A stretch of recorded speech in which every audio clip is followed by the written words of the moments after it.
Hi, it's Dwyer, gamblersadvisory.com, dwyervip.com, on Roku, Dwyer Boxing and Sports News.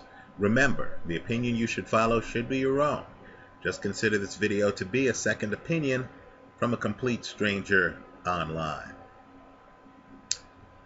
You know, there's a huge fight. I'm telling you, it's an instant sellout, no question about it. It's the Battle of Brooklyn. Now let me say, Brooklyn really does consider itself to be its own city, right? You need to go back to Welcome Back, Kotter on television in the 1970s, the intro, where they talk about it in the song as they lead into Welcome Back, Kotter, right? Brooklyn's not Manhattan. Brooklyn's not the Bronx. Brooklyn's not Staten Island. Brooklyn's not Queens, right? Brooklyn has its own NBA team, right? Brooklyn sees itself as different. I'm telling you, when I was a kid and we were on the BQE, Brooklyn Queens Expressway, right? We'd be in the car, and whenever we were traveling toward Brooklyn, someone would always look at the rest of us and say, uh-oh, we're in Brooklyn now, right? You understood you were going to not just a different part of town, you were going to a different world. Now understand, two men in that world have a claim to middleweight supremacy. They are former champ and still unbeaten, Peter Quillin, right, who wanted this fight so badly he gave up his crown, didn't want to fight other guys, right? And he's going up against reigning champion, once beaten Danny Jacobs. And understand, Jacobs is a champion in more ways than one, because in addition to being one of boxing's best interviews, right, boxing needs to grab champs like this and push them front and center to do analysis on shows.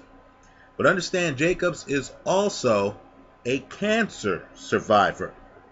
I made a video here online years ago where I made the bold prediction that Jacobs would never fight again. Certainly would never be championship class again. Well, Jacobs, I'm glad to say, proved me wrong. Not only is he back, he's back as a champion.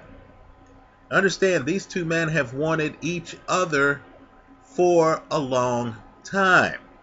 Understand, they have different personalities, right? Peter Quillin has a smiley face tattooed on his shoulder, right? Quillin's a guy who once went around town with a microphone asking the question of who is Sergio Martinez, at a time when Sergio Martinez was the reigning middleweight champion. Jacobs, by contrast, is very serious, right? He's very analytical. In interviews, he talks straight. He's not about smiley faces, right? He's the side of the sport where, you know, this is serious business. This is grown folk business, right? This is his craft. It's his profession. There's nothing to laugh about. So let me say this. Here's how I see the fight. I'm just going to throw out a few facts and I'll throw out my conclusion.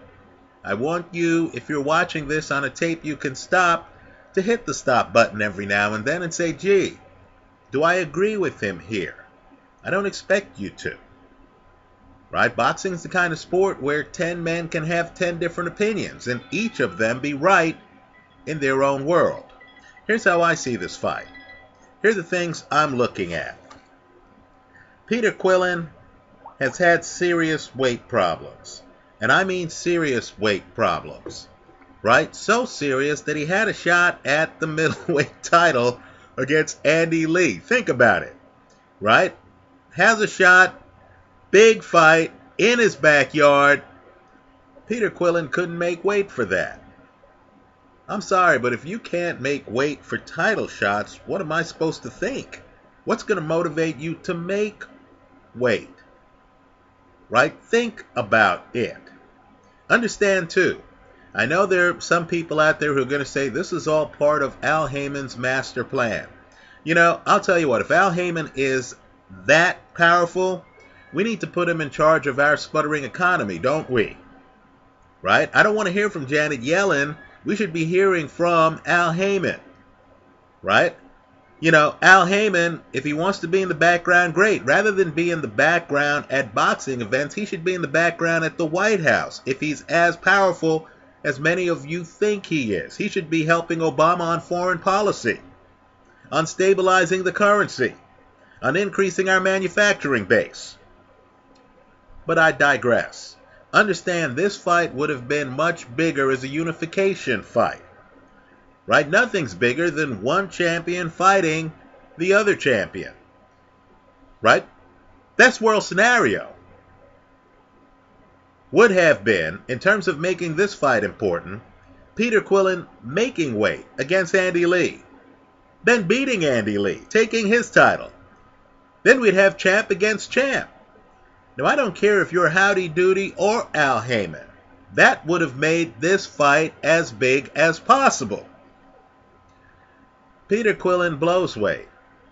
Then, let me tell you, he blows the fight. You're fighting Andy Lee. Now look, I understand. The world disagrees with me, and that's all good. But Andy Lee, to me, seems to be in decline.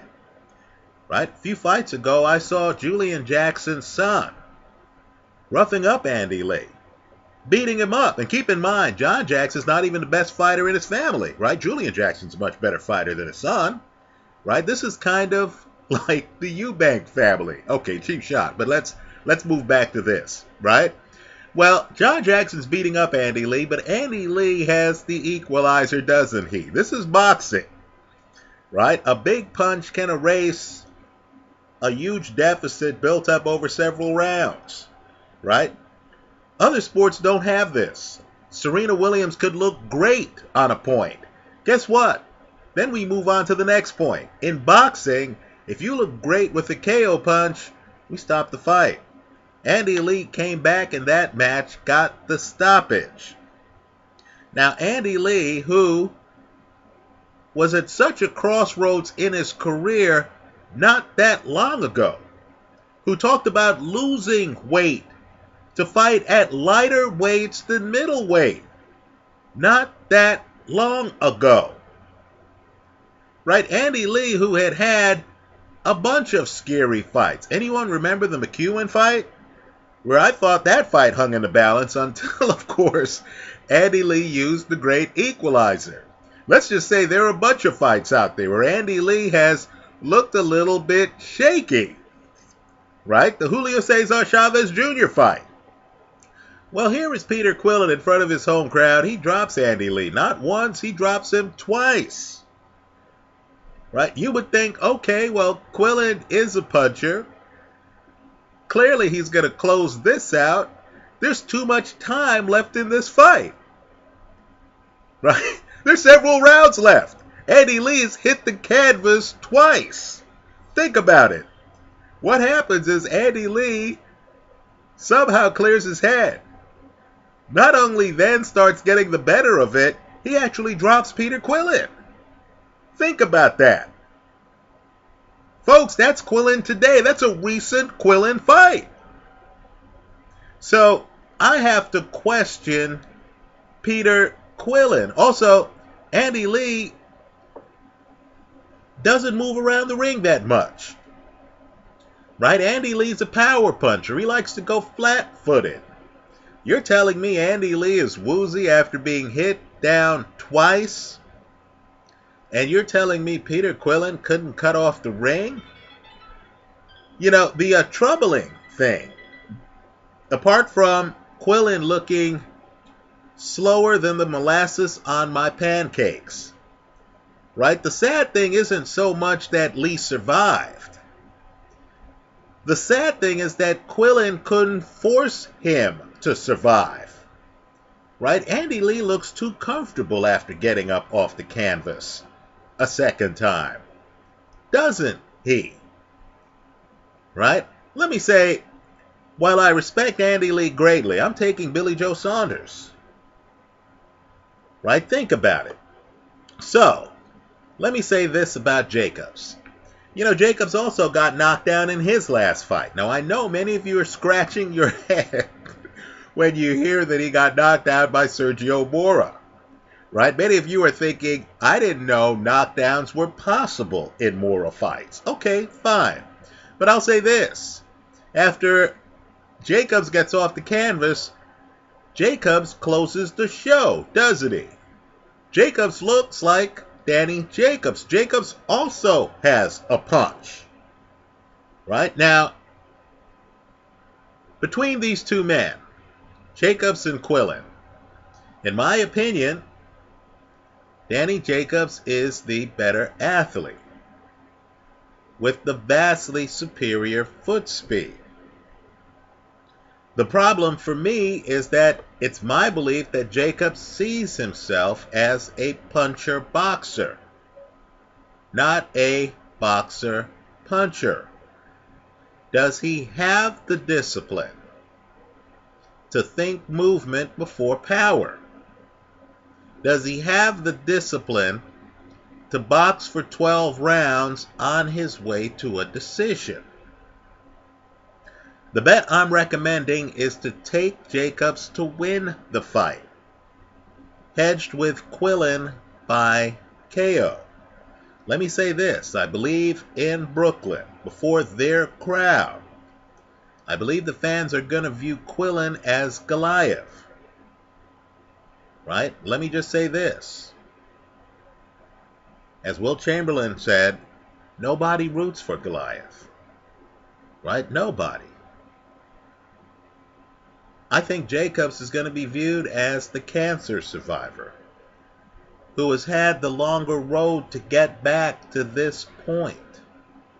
Right? I think he's going to move around the ring. I think he's going to look much better than Andy Lee did. And understand, Andy Lee, after a rocky start, held his own against Peter Quillin to the point where that fight was declared a draw.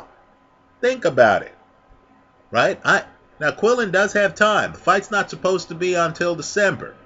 He does have time to lose weight, but Quillin has been at middleweight for a long period of time. And to me, the weight doesn't sit on his body as well as it sits on Jacobs' body. Let me say this too.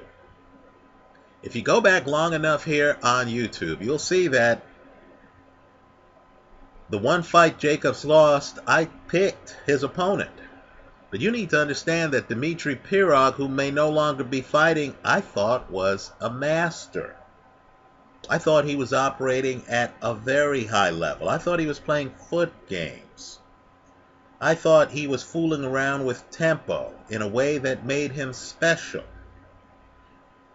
While I view Quillin as immensely talented, while I view Quillin as having one of the best punches in boxing, I don't view Quillin the way I viewed Pirog. By the way, I believe Pirog is undefeated to this day, although he hasn't fought for years. Right? I don't think Quillin is defensively gifted like Pirog was. I don't think Quillin's punches come as unexpectedly as Pirog's did. Right? I'm expecting Danny Jacobs to be able to outmaneuver Peter Quillin. But one of the things I've learned is that when a guy is a fighter, it's very hard to tell him not to fight. Right? If the bullets start flying, and if the guys start exchanging punches, from a gambling perspective, I would like Danny Jacobs to then use his superior maneuverability, his superior footwork, and just move away from Peter Quillin. Right? When the kitchen gets too hot, back away from it. Shoot a jab. Do enough to win the round. Right? But I suspect, since Danny Jacobs is a fighter, right, since he views himself, in my opinion, as a puncher boxer, whatever he says in public, right? I don't want Danny Jacobs to suddenly decide to mark his territory.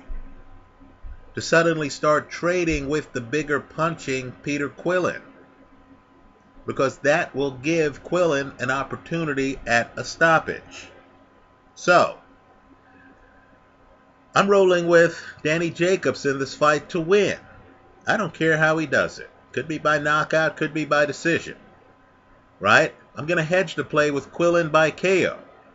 But understand the risk involved. Peter Quillin has not lost as a professional. What I'm telling you is that if this fight goes the distance, right? I'm telling you that if Peter Quillin wins the fight, you lose it all. Be aware of the heavy risk involved in this fight, right? In my opinion, Jacob should win this fight comfortably if it's a boxing match. If it becomes a brawl, Jacob should be KO'd.